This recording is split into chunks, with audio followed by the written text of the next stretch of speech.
السلام علیکم ورحمۃ اللہ وبرکاتہ۔ خوشبودار بزرگ۔ بصرہ شہر میں ایک بزرگ تھے جنہیں لوگ مشکی کہا کرتے تھے، کیونکہ ان کے جسم سے ہمیشہ خوشبو آتی رہتی تھی۔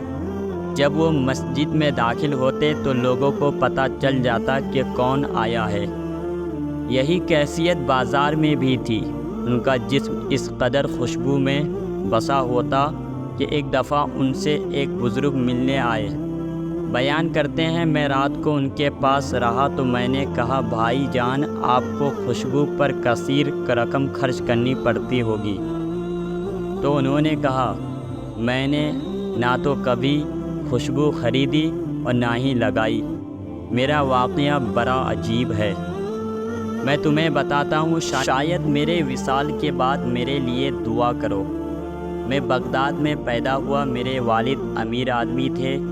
جس طرح امیر اپنی اولاد کی تعلیم و ترتیب کرتے ہیں، میری بھی اسی طرح ہوئی۔ میں بچپن میں بہت خوبصورت اور حیادار تھا۔ میرے والد سے کسی نے کہا، اپنے بیٹے کو بازار میں بیٹھاؤ تاکہ اس کی حیا میں کمی آئے اور یہ لوگوں سے گھل مل جائے۔ چنانچہ میرے والد نے مجھے ایک کپڑے بیچنے والے کی دکان پر بیٹھا دیا۔ میں دن رات دکان پر جا کر بیٹھتا۔ ایک روز دکان پر ایک بڑھیا آئی اور اس نے قیمتی کپڑے نکلوائے۔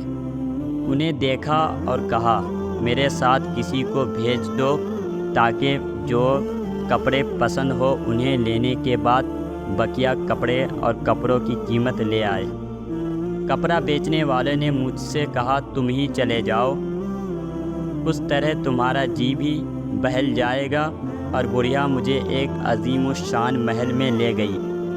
گیٹ پر پاسبان موجود تھے، دروازوں پر پردے لٹک رہے تھے۔ اس میں ایک کعبہ تھا۔ بڑھیا نے جس کے اندر مجھے بیٹھنے کو کہا۔ جب میں اندر داخل ہوا تو دیکھا ایک لڑکی خوبصورت زیورات سے آراستہ خوش لباس پہنے تخت پر بچھے ہوئے قالین پر بیٹھی ہے۔ وہ تخت اور فرش اس قدر نفیس کہ آنکھوں نے پہلے کبھی نہیں دیکھے۔ لڑکی نے جیسے ہی مجھے دیکھا تو اس پر شیطان مسلط ہو گیا اور میرے پاس منہ کالا کرنے کے لیے آئی۔ میرے پاس آ کر اس نے میرے سینے پر ہاتھ مار کر مجھے اپنی جانب کھینچا، مگر میں اللہ تعالیٰ سے ڈرتے ہوئے گھبرا کر اس لڑکی کو کہا، اللہ سے ڈرو، مگر اس پر شیطان پوری طرح مسلط تھا۔ اس نے میری بات بالکل توجہ نہ دی، بلکہ چھیڑ خانی جاری رکھی اور کہا، تجھے ڈرنے کی ضرورت نہیں، تم جو مانگو گے میں دوں گی۔ مجھ پر حیا اور اللہ کا خوف غالب تھا، چنانچہ میں نے اس گناہ سے بچنے کے لیے ایک تجویز سوچ لی اور اس لڑکی کو کہا، مجھے بیت الخلاء جانا ہے۔ اس نے آواز دی تو چاروں طرف سے لونڈیاں بھاگتی ہوئی آئی۔ لڑکی نے ان سے کہا، اپنے آقا کو بیت الخلاء لے جاؤ۔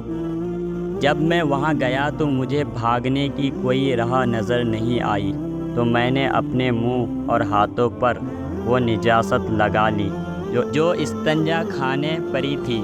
پھر اس کنیز کو خوب آنکھیں نکال کر ڈرایا جو باہر رومال اور پانی لے کر کھڑی تھی۔ اس نے جب مجھے دیکھا تو شور مچانا شروع کر دیا کہ یہ پاگل ہے۔ پھر تمام کنیزوں نے مل کر مجھے ٹاٹ میں لپیٹ کر ایک باغ میں ڈال دیا۔ جب مجھے یقین ہو گیا کہ سب جا چکی ہے تو اٹھ کر اپنے کپڑے اور بدن دھویا، مگر کسی کو یہ بات نہ بتائی۔ رات کو جب سویا تو خواب میں دیکھا کوئی کہہ رہا ہے، تم کو حضرت یوسف علیہ السلام سے کیا ہی مناسبت ہے؟ اور کہا، کیا تم مجھے جانتے ہو؟ میں نے کہا، نہیں۔ تو انہوں نے کہا، میں جبریل علیہ السلام ہوں۔